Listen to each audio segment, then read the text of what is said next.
Il faut arrêter de laisser mourir notre industrie. Aujourd'hui, ce qui se passe à Vancorex est l'illustration de ce qui se passe partout en France, avec une saignée industrielle violente dans tout le pays.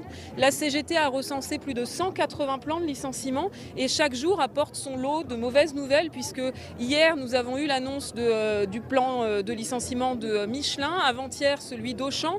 Aujourd'hui, nous avons une nouvelle annonce dans la région d'un nouveau plan de licenciement.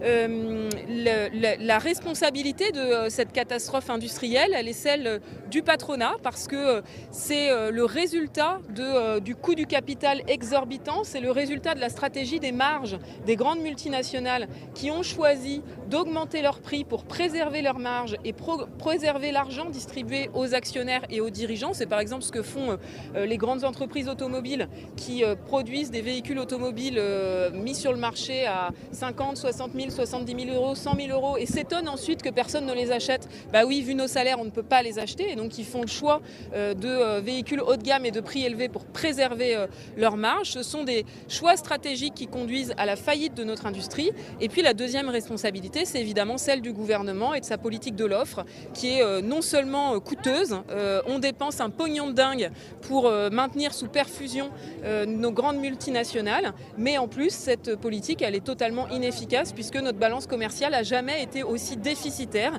et que notre industrie va très mal.